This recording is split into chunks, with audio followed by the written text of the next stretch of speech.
kembali di podcast Slice and Chill. Kali ini kita mengangkat topik terkait dengan etika profesi hukum nih, Sobat Hukum. Nah, biar pembahasan kita pada kesempatan kali ini lebih jelas, kita akan angkat satu kasus etika profesi hukum yang bikin publik mungkin marah dan geram ya, yaitu kasus Ronald Tanur. Ini kasus yang bukan cuma soal pidana pembunuhan, tapi juga tentang integritas hakim, integritas pengacara, dan profesional hukum lainnya. Yang tentu ini ada unsur-unsur pelanggaran kode etik sepertinya yang pastinya menggerus kepercayaan publik. Bersama saya Eukarista dan rekan saya Marvin, kita akan membedah kasus ini dari berbagai sudut pandang. Ya, betul banget nih Karista, jadi kasus ini juga menjadi sorotan karena ada vonis yang bebas Ronald Tanur ini. Terus dibatalkan oleh MA, kemudian munculnya operasi tangkap tangan yang menyeret 3 hakim terkait dari sisi hukum pidana, terus ada terkait dari sisi hukum etika profesi juga. Nah, jadi hari ini kita akan kedatangan 3 narasumber yang sangat-sangat luar biasa dan akan membedah dari berbagai sudut pandang. Langsung saja kita kenalan dengan narasumber yang pertama, yaitu Kak Viren. Oke, halo semuanya, terima kasih karena telah diundang di podcast Slice and Chill ini. Saya Viren Wijaya, saya selaku Ketua Indonesian Corruption Watch sejak tahun 2022. Sebelumnya saya pernah menjadi peneliti junior di Transparency International Indonesia. Kemudian saya juga menjabat sebagai koordinator divisi investigasi di Indonesian Anti-Corruption Watch. Bidang keahlian saya sendiri, saya berfokuskan kepada judicial corruption, transparansi digital, serta advokasi kebijakan anti korupsi lainnya. Wow, keren banget nih Kak Viren. Masih muda tapi udah jadi ketua-ketua nih. Nah, selanjutnya mungkin Ibu Leni dipersilakan, Bu. Halo Sobat Hukum semua, terima kasih telah mengundang saya dan saya cukup senang bisa ikut berdiskusi terkait masalah ini bersama rekan-rekan expert lainnya. Perkenalkan, saya Lucia Masih Mupake atau biasa disapa Leni ya, dan saat ini saya mengajar terkait dengan hukum pidana dan juga legal ethics di Universitas Indonesia. Sekaligus saya juga menjabat sebagai MAPI dari FHUI itu sendiri. Saya juga sering diundang oleh Komisi Yudisial untuk memberikan pelatihan terkait dengan kode etik dan juga materi kepada calon hakim. Mungkin terkait dengan diskusi kali ini saya akan berbicara dari sisi akademis ya. Selanjutnya yang terakhir dan tidak kalah spesial itu adalah ada Ibu Elvani yang saat ini menjabat sebagai hakim senior yang kini bertugas di Pengadilan Negeri Jakarta Pusat. Beliau juga aktif memberikan materi pelatihan terkait etika kehakiman. Ya, Bu Dewi silakan. Ya, terima kasih undangannya Mas Arvin dan Barista ke podcast Slice and Chill ya, dan salam hangat juga untuk Sobat Hukum yang sedang menonton. Benar sekali, saya Elvani, saat ini saya bertugas sebagai hakim senior di Pengadilan Negeri Jakarta Pusat. Kemudian saya juga sebelumnya sudah beberapa kali menjadi hakim di beberapa pengadilan seperti di Pengadilan Surabaya. Kemudian saya juga pernah menjadi hakim di Badan Komisi Yudisial yang tugasnya itu memang menerima laporan dari masyarakat dan juga terkait dengan etika hakim gitu. Jadi kalau misalkan ya terkait dengan dunia peradilan saya sudah cukup lama berkecimpung. Selain itu saya juga beberapa kali diundang untuk mengisi seminar dan pelatihan dan berbagi pengalaman terkait dengan isu-isu etika hakim gitu. Jadi saya rasa kesempatan ini sangat bagus ya untuk gimana supaya masyarakat dan peradilan itu bisa kenal lebih dekat dan juga nanti masyarakat bisa lebih tahu kira-kira seperti apa upaya yang dilakukan untuk menjaga kepercayaan publik terhadap peradilan seperti itu. Wah, keren banget nih pembicara kita ya, Kak Marvin. Ya, tapi berikutnya kita akan membahas kronologinya dulu ya, Riz? Ya, benar banget. Ya. Biar Sobat Hukum juga pada tahu kan kronologi kasusnya itu seperti apa. Benar. Jadi sedikit kita akan membahas kronologi hukumnya. Jadi kronologi hukum yang pertama itu gara-gara tewasnya si Dini Sera Afriani yang merupakan kekasih dari Ronald Tanur tersebut yang tewas dianiaya dan dibunuh oleh Ronald Tanur. Nah, Ronald Tanur ini sebenarnya didakwa dengan pasal pembunuhan dan penganiayaan. Nah, jadi JPU sudah menyampaikan bukti rekaman CCTV dan hasil otopsi. Namun, Hakim Pengadilan Negeri Surabaya itu memutus bebas si Ronald Tanur ini. Nah, akhirnya Mahkamah Agung mengambil langkah yang sangat-sangat benar nih, Riz. Ya, jadi MA ini membatalkan putusan itu. Tidak lama kemudian, Kejaksaan Agung juga melakukan operasi tangkap tangan, di mana dia menginterogasi 3 hakim dan seorang penetran yang terindikasi suap. Jadi di titik inilah publik makin kehilangan kepercayaan dengan peradilan, gitu, Riz. Oke, jadi masalahnya cukup complicated ya Sobat Hukum. Dan isu ini tentu menciptakan dilema etika nih di profesional hukum, entah itu pelanggaran kode etik atau norma etik atau bahkan terus-menerus menggerus kepercayaan publik nih dan masyarakat Indonesia. Tentu saja ini menarik ya untuk diulik dari berbagai perspektif. Nah, tanpa berlama-lama lagi, saya mungkin mau ke Ibu Leni dulu ya pertama-tama. Nah, sebagaimana pengalaman Ibu yang sering melakukan pelatihan kepada calon hakim terkait kode etik, dan itu di bawah komisi yudisial ya Bu ya. Kemudian dalam kasus Ronald Tanur seperti ini, apa sih kode etik atau norma fundamental nih yang sebenarnya dilanggar dalam kasus Ronald Tanur, dan dampak jangka panjang yang diberikan dari kasus ini tuh seperti apa Bu? Terlepas dari pada akhirnya MA memutus untuk membatalkan putusan tersebut. Ini merupakan pertanyaan yang cukup bagus ya. Menurut saya sih kasus suap yang melibatkan orang tua dari Ronald Tanur yang menyuap 3 hakim tersebut itu merupakan salah satu contoh nyata bagaimana integritas dan independensi dari hakim itu tuh bisa runtuh ketika berhadapan dengan godaan finansial seperti uang tadi. Menurut saya sih seorang hakim itu sejatinya memiliki kewajiban moral dan juga hukum untuk jujur, transparan, dan juga bebas dari intervensi dari pihak luar. Namun terkait dengan menerima suap ini, prinsip fundamental itu tuh nantinya akan runtuh. Kalau kita melihat dari sisi kacamata terkait dengan filsafat etika ya, mungkin kita mulai bahas dari deontologi terlebih dahulu, di mana menurut deontologikan itu, hakim itu memiliki kewajiban yang absolut untuk jujur dan juga independen. Dengan menerima suap, menurut saya itu hakim telah melanggar duty to act morally karena menjadikan putusan itu tuh sebagai alat untuk kepentingan pribadi, bukan untuk mencapai keadilan itu sendiri.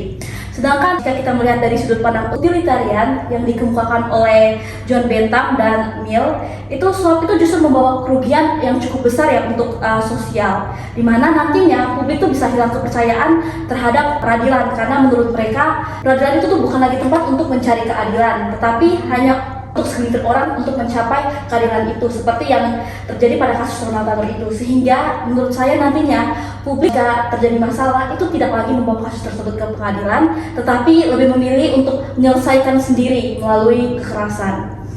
Sedangkan jika kita melihat dari sudut pandang terakhir yaitu virtue ethics, sebenarnya inti moralitas itu berada pada pembentukan karakter itu sendiri, di mana hakim itu seharusnya mencerminkan sifat yang jujur, keberanian moral, serta integritas. Dalam kasus suap ini itu menunjukkan adanya absen terkait dengan kebajikan itu sendiri dan menegaskan bahwa hakim itu tuh gagal untuk membentuk diri sebagai pribadi yang layak dipercaya untuk menegakkan keadilan. Lebih berbahaya lagi menurut saya apabila praktik ini tuh terus menular dan menciptakan budaya yang dianggap normal di peradilan itu sendiri. Akhirnya penegakan hukum itu nantinya menurut saya tidak efisien setelah reformasi peradilan akan tersendat, dan cita-cita menghadirkan peradilan yang bersih itu tuh mungkin akan jauh ya dari kenyataan yang sebenarnya tuh kayak bagaimana. Wow, sangat menarik ya.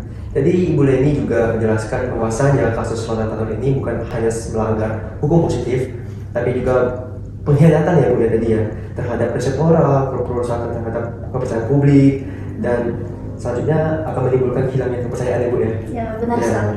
Terus Ibu juga menjelaskan dari perspektif deontologi berhenti di pengetahuan normatif saja ya Bu, jadi menjelaskan. Benar banget. Jadi pertanyaannya adalah bagaimana kasus Ronald Tanur ini bisa dijadikan bahan refleksi bagi calon praktisi hukum agar mereka tidak hanya paham hukum pidana secara normatif, tetapi juga menjunjung tinggi etika hukum profesi. Netralisme, terus maupun virtue etik, semuanya menunjukkan bahwa suap itu merusak fondasi kepercayaan ya Bu ya. Kepercayaan publik untuk peradilan. Oh iya. Nah, jadi gini Bu, saya punya pertanyaan menarik nih Bu untuk Bu Leni. Jadi di sini calon praktisi hukum tidak bisa. Bagus banget pertanyaannya. Jadi menurut saya sih kasus Ronald Tanur itu bisa menjadi refleksi yang penting ya, terutama bagi calon praktisi hukum dari Genji yang nantinya akan menjadi hakim. Dimana pesan dari saya sih, kita harus ingat bahwa hukum itu tuh bukan sekedar teks normatif seperti yang telah dibilang oleh saudara Mahrin tadi yang kaku, melainkan merupakan sarana untuk mewujudkan adanya keadilan substantif. Gimana ya kalau seorang hakim itu atau praktisi hukum itu hanya terpaku pada aturan tanpa menginternalisasi nilai moral di baliknya, maka bisa terjadi adanya risiko penyalahgunaan kewenangan ya, seperti putusan bebas yang dilakukan oleh 3 hakim itu kepada kasus Ronald Tanur, dan juga kasus-kasus seperti ini tuh nantinya akan terbuka lebar bagi calon-calon hakim lainnya yang akan menjadi hakim.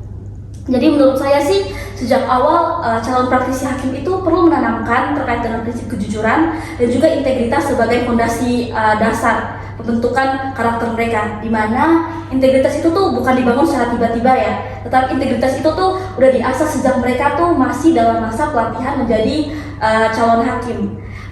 Sehingga dengan menjaga integritas tersebut, seorang calon hakim nantinya itu tuh mungkin bisa tahan ya terhadap godaan-godaan yang muncul, dan lebih kayak saya harus berpihak kepada keadilan, bukan hanya tergoda oleh finansial semata.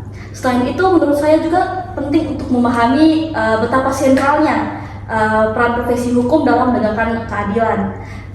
Karena seorang praktisi hukum itu tuh tidak hanya bekerja untuk klien dan institusi, tetapi juga memikul tanggung jawab yang besar terkait dengan keadilan yang terjadi di tengah masyarakat.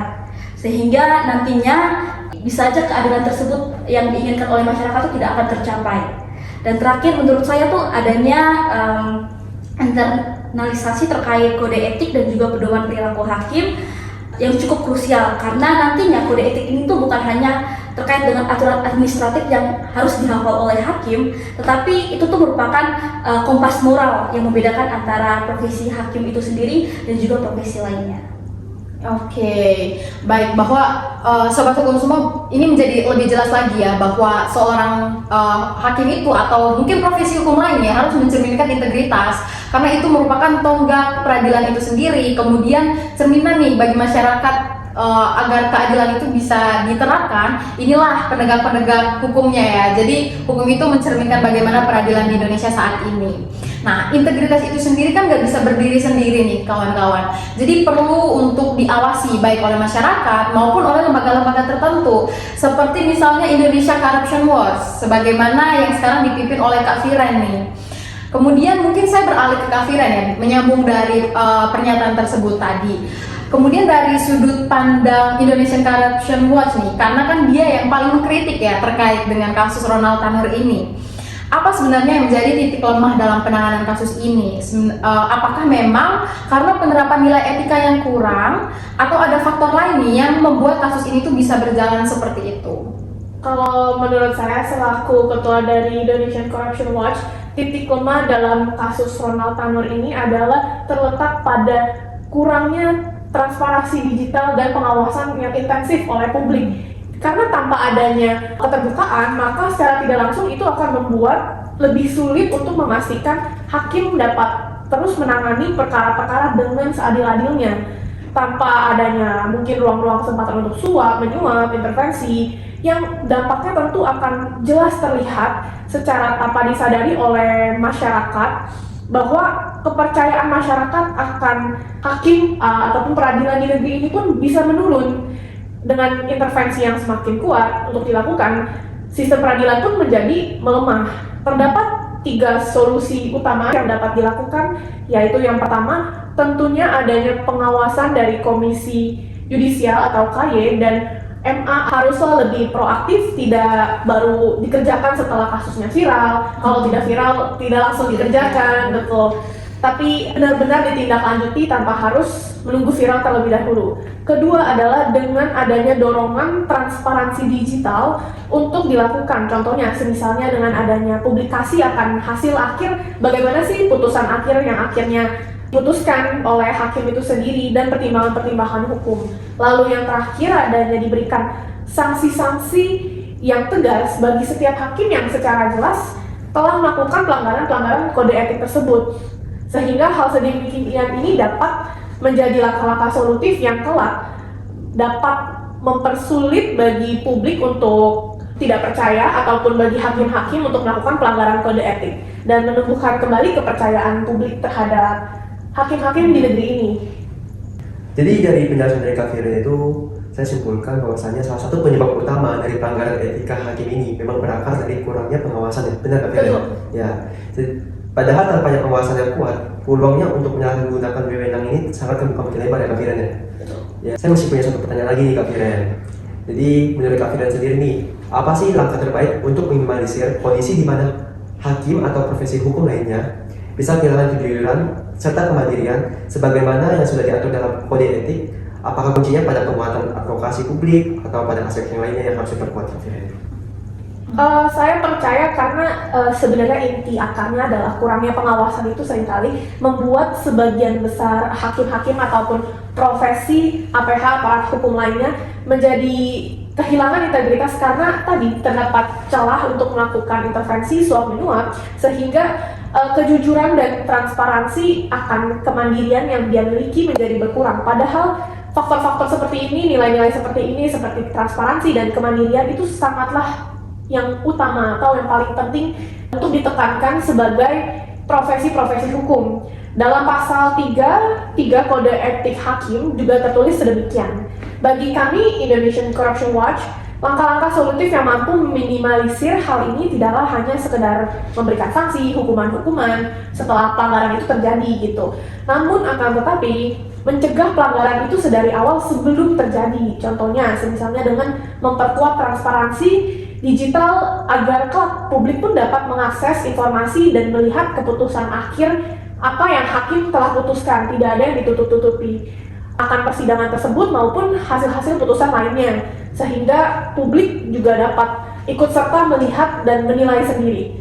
Karena jika prosesnya terbuka dan dilakukan lebih transparan, tentunya akan membuat lebih sulit untuk mereka mendapatkan celah-celah untuk tidak berintegritas ya untuk melakukan intervensi dan praktik-praktik suap yang tentunya tidak diinginkan. Selain itu, pendidikan etika dan integritas bagi hakim juga tidak kalah pentingnya. Tidak hanya sekedar mengetahui teori saja, tapi yang diutamakan justru etika dan integritas itu sendiri. Pendidikan etika bagi APH sangatlah penting, sehingga tidaklah cukup hanya sekedar mendatangi atau mengikuti pendidikan formal atau mengetahui teorinya. Diperlukan komitmen moral pada hakim-hakim untuk menjalankan tugasnya agar dia mampu memiliki integritas yang kuat. Advokasi publik pun juga sebenarnya tetaplah penting, namun bukan yang diutamakan untuk kasus ini. Dengan membangun sistem yang mampu secara otomatis dan menutup celah-celah korupsi itu sendiri, itulah yang lebih diutamakan, yang sehingga pengawasan tidak hanya bergantung kepada salah satu pihak atau salah satu oknum saja, tapi semua pihak pun ikut serta check and balance. Wah, ini pembahasan yang sangat komprehensif ya dari Kak Firen tadi. Kemudian kita sudah mendengarkan tadi dari Ibu Leni juga terkait pentingnya integritas di dunia peradilan, khususnya hakim dalam hal ini. Kemudian dari Kak Firen tadi bagaimana krusialnya transparansi dan pengawasan yang tentunya harus sistemik dulu, dari strukturalnya dulu, dari badan peradilannya dulu, baru pengawasan nih dari publiknya seperti apa. Nah, dua hal ini tentunya kan saling melengkapi ya Sobat Hukum. Integritas sebagai fondasi moralnya, kemudian dan transparansi sebagai mekanisme kontrol nih, agar publik bisa ikut mengawasi proses peradilan tersebut maupun tindakan dari seorang profesional hukum. Nah, kalau misalnya kedua-duanya itu berjalan beriringan nih, profesi hukum terutama hakim itu bisa lebih dipercaya juga oleh masyarakat Indonesia saat ini. Tapi tentu kita juga perlu dengar nih, gimana sih perspektif dari profesionalnya sendiri, karena kita kan kurang paham ya gimana dinamika di lapangan dunia peradilan itu seperti apa, daripada nih mereka yang sudah berkecimpung langsung di dunia peradilannya. Nah, kebetulan di sini ada Ibu Elvani sebagai seorang hakim ya Bu ya, hakim senior lagi Sobat Hukum. Nah, menurut Ibu Elvani sendiri, publik kan sempat dikejutkan dengan fakta bahwa 3 hakim yang memutus bebas Ronald Tanur ini justru sekarang ditetapkan sebagai tersangka suap. Dari kacamata seorang hakim, bagaimana sebenarnya hal ini ditanggapi internal profesi sebagai seorang hakim? Apakah kasus seperti ini masih dianggap sebagai oknum atau diam-diam sebenarnya sudah menjadi semacam rahasia umum di dunia peradilan kita saat ini? Ya, terima kasih Mbak Risa pertanyaannya. Saya rasa memang apalagi dengan perkembangan media sosial yang masif sekarang mungkin jadi banyak pertanyaan dan apalagi anak-anak muda yang sekarang apa sih sebenarnya. Jadi gini, sebetulnya memang kita harus akui bahwa dengan pembebasan tersangka Ronald Tanur, kemudian hakim yang membebaskan justru dijatuhi sebagai tersangka suap, itu tentu sangat memukul kepercayaan publik. Karena sekarang memang masyarakat itu Lagi tidak hanya melihat dari bagaimana putusan hakim, tapi sebenarnya bagaimana sih dia bersikap, hakim itu bersikap di luar peradilan itu, bagaimana integritasnya gitu. Jadi ketika terbukti seorang hakim melakukan suap, itu tidak hanya mencoreng pribadinya sendiri, tapi juga mencoreng institusi kehakiman peradilan secara menyeluruh gitu ya. Nah, hakim itu sendiri, kami itu berpegang pada satu kode etik, yaitu kode etik dan pedoman perilaku hakim atau KEPPH gitu dah. Di situ itu menekankan ada 3 poin penting yang perlu ditekankan pada seorang hakim. Yang pertama itu adalah independensi, kemudian yang kedua itu adalah imparsialitas, dan yang terakhir itu adalah integritas. Maknanya apa? Independensi berarti hakim itu nggak boleh ada intervensi atau campur tangan dari siapapun di luar dari hakim itu sendiri. Jadi dia harus bisa memutus dengan dari hati nurani dia gitu. Terus kemudian imparsialitas maknanya itu harus ada netralitas, tidak boleh misal seperti tadi disebutkan Ibu Leni karena ada kepentingan finansial jadi berat sebelah dalam memutuskan. Dan yang terakhir itu terkait dengan integritas. Ini terkait dengan penyalahgunaan wewenang. Di luar dari ruang sidang itu dia harus tidak boleh menerima suap, tidak boleh melakukan korupsi, apalagi penyalahgunaan wewenang itu sendiri. Nah, jadi ini saya tekankan lagi kepada bahwa setiap hakim, setiap tindakannya itu tidak hanya dinilai dari ketika dia berada di dalam sidang memberikan putusan, tapi juga apa yang dilakukan di luar persidangan itu sendiri. Nah, sebagai studi komparatif ya, kalau kita melihat ke beberapa negara di luar dari Indonesia, ini juga sebenarnya terjadi kasus-kasus seperti ini banyak terjadi ya. Seperti misalkan saja di Amerika Serikat itu ada namanya kasus Kids for Cash, di mana ada 2 orang hakim yang disuap untuk memberikan vonis penjara kepada anak-anak. Gitu ya. Ketika kasus ini terbongkar, akibatnya adalah kasus-kasus yang sudah terjadi sebelumnya yang sudah divonis itu jadi dibatalkan, dan kepercayaan masyarakat Amerika pada saat itu menjadi lumpuh kepada peradilan. Kemudian kalau kita melihat contoh misalkannya di Asia Tenggara ada Filipina, kasus Demetria itu adalah seorang hakim yang dia dengan kewenangannya membantu seorang tersangka kasus narkotika gitu. Jadi dia mengintervensi sehingga waktu itu dia diberhentikan dari jabatannya dan dia tidak boleh menduduki jabatan publik selama sisa hidupnya karena dia dianggap menurut kondak dari kehakiman di Filipina pada waktu itu seorang hakim itu nggak boleh ada intervensi dari pihak manapun gitu. Jadi dia benar-benar harus menjaga integritasnya. Nah, dari kasus-kasus tadi itu sebenarnya bisa ditarik benang merahnya termasuk di Indonesia bahwa integritas dan independensi seorang hakim itu adalah syarat mutlak. Tidak bisa ditawar-tawar untuk tetap menjaga kepercayaan publik terhadap peradilan itu sendiri. Kira-kira seperti itu, Mbak Rista. Wah, sangat-sangat ini sekali ya. Iya, deep banget ya. Orang kalau udah hakim itu pasti pembahasannya sangat teknis sekali ya. Wah, tadi Ibu Hakim juga menjelaskan bahwasannya kepercayaan publik itu memang menjadi fondasi utama dalam proses peradilan ya. Benar nggak Bu? Ya. Saya ingin bertanya sih Bu. Dari kasus Jonathan ini bahwasanya kita melihat langsung bagaimana fondasi hukum ini dijalankan. Tapi dari lapangannya fondasi itu goyah Bu. Fondasi itu goyah ketika mengidentifikasi seorang hakim seolah-olah hilang. Jadi publik ini seolah-olah bingung terus mau mencari tonggak peradilannya kemana gitu Bu. Karena yang dimana kita ketahui pengadilan adalah tempat kita untuk mencari keadilan. Tapi di sisi lain ada fakta bahwasanya hakim itu justru menerima suap Ibu. Benar nggak Bu? Iya, benar. Ya.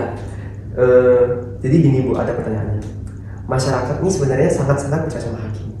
Tapi bagaimana sih Bu caranya publik itu menjadikan peradilan itu sebagai tempat mencari keadilan kalau ada praktik yang menentukan identitas hakim itu sendiri? Iya, oke. Pertanyaannya sangat bagus sekali ya Mas Marvin. Memang sekarang ini seperti yang sudah saya sebutkan tadi karena digital yang semakin meluas, jadi masyarakat itu sangat gampang sekali untuk melihat bagaimana pekerjaan dari para hakim ini sendiri. Jadi kita memang harus semakin ada tanggung jawab berat, bebannya itu harus semakin ini ya. Tapi saya ingin tekankan juga kepada masyarakat terutama anak-anak muda supaya kita jangan sampai malah nggak boleh kalau kita kehilangan kepercayaan pada sistem hukum kita, itu bahaya sekali gitu ya. Tapi kita harus mengarahkan justru gimana supaya ada perbaikan yang sistemik gitu ya terhadap proses peradilan kita terutamanya. Jadi pengawasan hukum itu harus sifatnya lebih preventif, tidak hanya terjadi ketika ada kasus baru reaktif gitu ya. Jadi harus ada memang pengawasan mekanisme yang lebih dalam dari sisi internal dan juga dari eksternalnya, kemudian transparansi dan pelibatan publik ini juga sangat-sangat penting sekali. Tadi juga sudah sempat dijelaskan sedikit oleh Mbak Firen yang terkait dengan pendidikan etika hakim. ini memang juga sangat penting sekali karena saya juga beberapa kali diundang untuk memberikan materi terkait dengan etika hakim. Ya saya lihat memang sekarang modul-modulnya itu materinya itu sangat terkait dengan isu keterampilan teknis hukum. Bagaimana misalkan yang menganalisis pasal-pasal, membaca suatu kasus, tapi kita kurang menekankan terkait dengan etikanya, terkait dengan pentingnya ya integritas, independensi dan kepatuhan terhadap hukum itu sendiri. Jadi saya selalu menekankan dalam pembuatan materinya itu harus sejak rekrutmen hingga pelatihan lanjutan ditekankan, seperti misalnya modul terkait dengan judicial ethics, kemudian ada simulasi-simulasi kasus integritas dan evaluasi berkala yang terkait hakimnya. Jadi tesnya itu harus benar-benar dilakukan dengan benar gitu. Jadi yang hakim-hakim yang akan datang itu memang benar-benar hakim yang memiliki integritas yang kuat gitu, bukan hanya sekedar paham pengaplikasian pasal terhadap kasus atau bagaimana menilai suatu kasus gitu ya. Nah memang juga sekarang tuntutan masyarakat itu kian masif. Ya publik tidak hanya mau hakim yang pintar-pintar hukum aja, tapi juga punya karakter yang bagus. Kalau misalnya peradilan aja sudah gagal menjawab tuntutan ini, tentu jadinya sehebat apapun putusan dari peradilan itu jadi dipertanyakan gitu, apakah sudah benar atau belum. Jadi memang kasus Ronald Tanur ini tuh menjadi alarm keras untuk peradilan dan teman-teman hakim. Saya yakin ini juga menjadi sebagai ya peringatan lah ya untuk teman-teman hakim untuk lebih integritasnya lebih ditekankan lagi gitu, kira-kira seperti itu. Oke, wah diskusi kita pada kesempatan kali ini sangat dalam ya. Tadi Ibu Elvani sudah mengatakan bahwa ini tuh soal integritas dan menjadi alarm nih bagi hakim-hakim di luar sana maupun untuk tentunya untuk profesi hukum yang lain, baik itu pengacara, panitera dan lain sebagainya. Tadi juga Ibu Elvani menjelaskan bahwa harus ada mekanisme pengawasan internal dan juga eksternal yang harus diperkuat, yang mana tadi Kak Firen juga sudah menjelaskan terkait dengan pengawasan ini, kemudian transparansi yang diperluas dan juga keterlibatan publik dalam sistem peradilan Indonesia saat ini. Dan tentunya ada satu poin yang paling menarik ya terkait mawas diri dari hakim-hakim di luar sana, yang tentunya karena kalian adalah cerminan peradilan Indonesia, mungkin mawas diri dalam hal menjaga integritas, independensi, janganlah untuk terima-terima suap-suap itu ya. Gaji Indonesia saat ini gimana Bu? Mungkin sudah cukup baik ya, bisa dibilang cukup baik lah untuk kehidupan seorang hakim. Nah, Sobat Hukum, kita udah sampai di penghujung diskusi. Mungkin dari narasumber kita ingin memberikan pesan dan kesan penutup nih buat sobat-sobat hukum yang sedang menonton atau mendengarkan diskusi kita. Mungkin kita mulai dari Ibu Leni terlebih dahulu. Baik, kalau dari saya sih pesan terkhusus untuk para Genji yang ingin jadi hakim nantinya.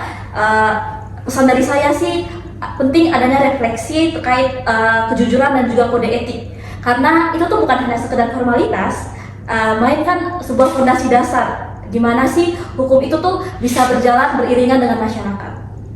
Oke, Genzi coba dengarkan Ibu Leni ya, apalagi mahasiswa hukum nih, ini kan akademisi banget nih Sobat Hukum.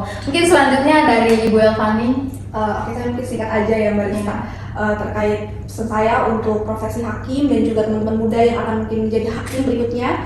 Saya ingatkan sekali lagi bahwasanya profesi hakim ini bukan sekedar pekerjaan hukum atau pekerjaan profesional yang lainnya, tapi ada integritas di situ, nggak boleh dikompromikan dan menjadi syarat mutlak gitu, yaitu integritas itu untuk selalu dijaga. Kemudian komitmen antara hakim dan masyarakat, gimana untuk memulihkan kepercayaan publik dan menjaga peradilan itu sebagai tonggak keadilan, seperti itu.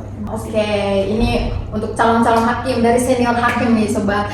Selanjutnya mungkin dari anak muda kepada anak muda lainnya, dari Kak Firen gimana? Oke, menurut saya untuk para penonton, gunakan suara kalian, gunakan opini kalian untuk menegakkan hukum secara bersama-sama.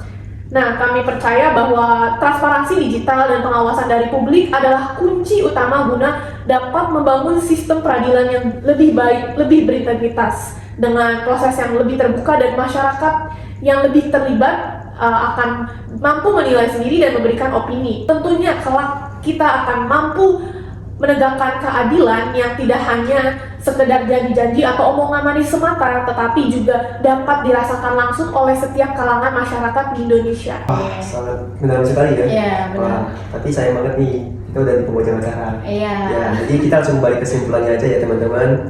Jadi kesimpulannya adalah profesi hukum ini bukan hanya membahas tentang soal pasal, tetapi juga membahas soal karakter dan moral. Terus hakim dan advokat itu harus menjadi teladan bagi sistem peradilan Terus peradilan itu harus lebih transparan nih teman-teman dan harus juga diawasi. Nah intinya tanpa identitas, sebaik apapun putusan, peradilan tetap akan dipertanyakan. Sekian dari kami, terima kasih sudah mendengarkan.